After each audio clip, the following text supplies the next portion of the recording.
Hello and welcome to another Diecast review. This time taking a look at Kurt Busch's Moneylion Toyota number 45 that he has piloted a couple times this year for 2311 Racing. This car just got air freighted into the hauler's track side at a NASCAR track near you. Got this past weekend at MIS 2 days ago now as I'm recording this video, and wanted to get this one out quick because yeah, it's a Toyota. It's the only Toyota I have. And, well, it's a pretty cool diecast. And, of course, Kurt Busch dealing with concussion symptoms. Hopefully Kurt's back. I was pretty disappointed that I didn't get to see Kurt race, especially after how well the 45 team did at Kansas.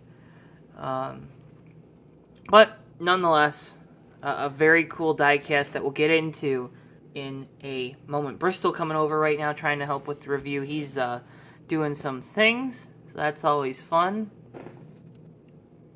So let's, you know how we like to do these reviews. We like to look at the boxes, first couple when it's a new year. But you got Kurt Busch 2022 season, next gen, NASCAR Cup Series logo there on the front face. Your barcode, 164 scale in this really cool, wicked, wow, wild font. Lionel Racing official diecast and NASCAR. All of your information, right? So 45 Moneylion, 2022 Camry, limited edition. Your top with your barcode, your bottom with your licensing. These Toyota decals, I don't remember seeing those on there before, or at least with the red square, so that's new. I'm the weirdo that looks and likes to look at that stuff. That being said, though, you're really here for this, the diecast car. And these 164s this year, I was not a believer in them. Lionel, of course, jacked up the prices again, and by jacked up, I mean increased them by $1, which is always very disappointing as we kind of do a little circle look around of this car. But once I got my hands on a couple of them, I've been fairly impressed with the quality. I have been struggling to get things centered with this camera layout. I feel like we're pretty centered right now.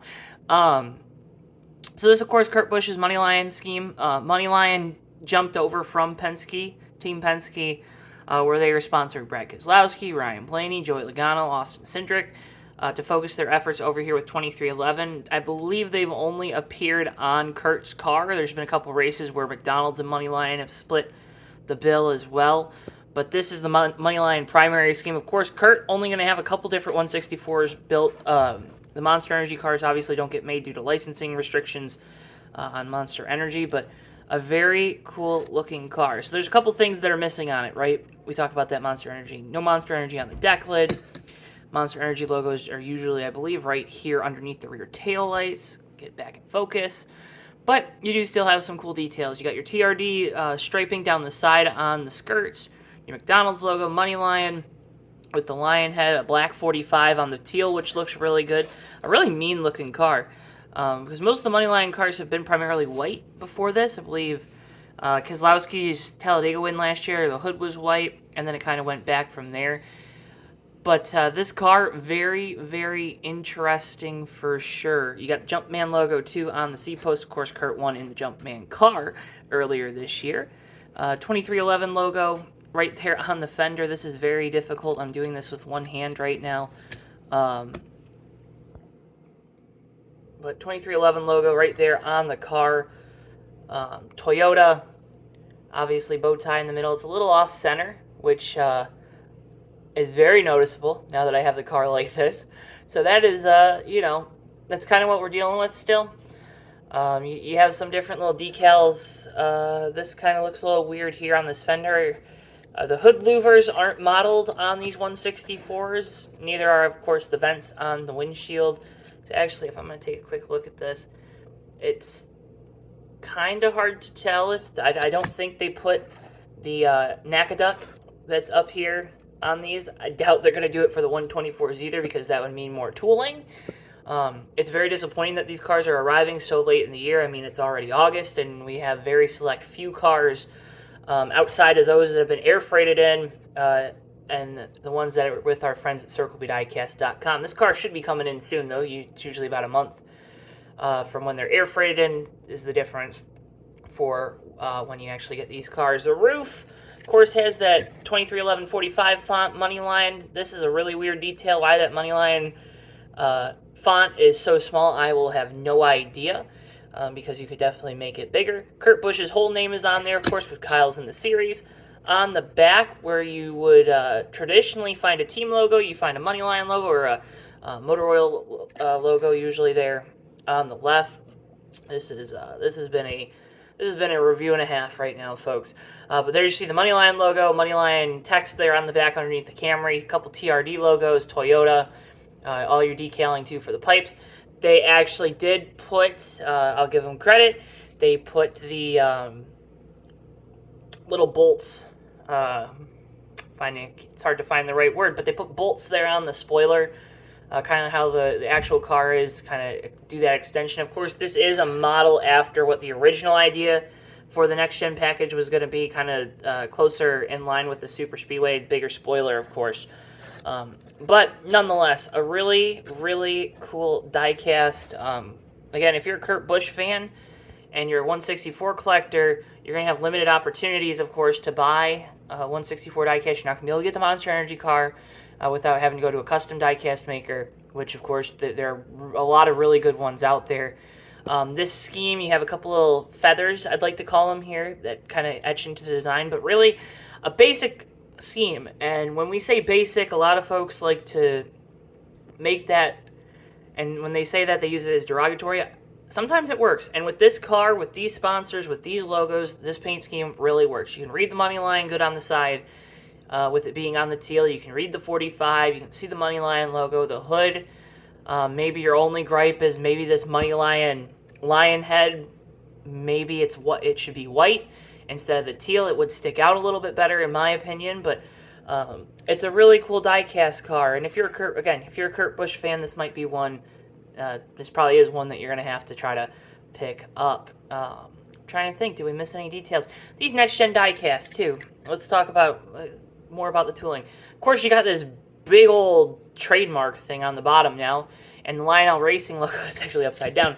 It's hard to tell with the lighting, but you can see it there. The Lionel Racing is kind of molded into this plastic. Again, the bottom of the next-gen cars are flat, so it's not like this is inaccurate or anything. But it just, again, it goes to show you, part of why I would think the increase in price this year, again, if you know, also these are considered EL molds for you folks out there that know the pain of PTC promo molds. But from, I think that was 2014 that it was really bad. 2014 or 15. Someone correct me in the comments below. A lot of new tooling for these cars. The wheelbase is different. At least it should be. I don't actually have a 2021 164 with me, but the wheelbase is different. New tooling for the bottoms, which are probably injection molded. And then, of course, the diecast is a completely new mold as well for all three. So that's part of where you see some of these delays and whatnot. And I think that's why you're seeing so many coming out at once, is once they got the heads up, they went full force on it. But it's obviously still disappointing as a collector, right? We're in August. We still don't have very many cars, let alone 124, 164. It doesn't matter. Authentics just unveiled their first new wave of the year like 2 weeks ago. So you're mad with distribution. The quality, I don't think, has gotten better, but I don't think it's gotten much. It hasn't gotten worse. Not at least with this one. I know we mentioned it there at the front. The Toyota kind of looks a little off-centered. The Toyota emblem right there, it's a little shifted towards the passenger side of the race car. But other than that, and the headlights are also kind of the headlights are also messed up.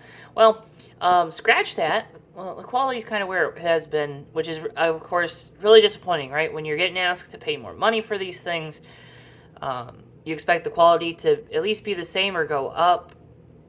The reason why you're getting asked to pay more money is because the tooling changes. And the tooling's good.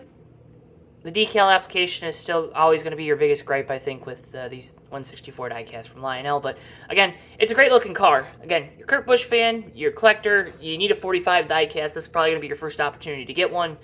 I'll post the link to Circle B Diecast down in the video description below. Remember, you can use our code JTN at checkout. You'll receive $5 off shipping on your order of $30 or more. With all that being said, though, I can't thank you enough for watching this one. I know I did a lot of rambling and probably not enough explaining, but this has been Kurt Busch's Moneylion 2022 Toyota Camry TRD Pro Next Gen Diecast review. Remember to stick around right here on JTN2. We do all kinds of diecast reviews. Of course, the Fake Racers podcast, bunch of NASCAR content. If you're new here, this is maybe your first exposure. Go ahead and check out the rest of the channel. I'd appreciate it. And we'll see you guys in the next video. So long for now, folks.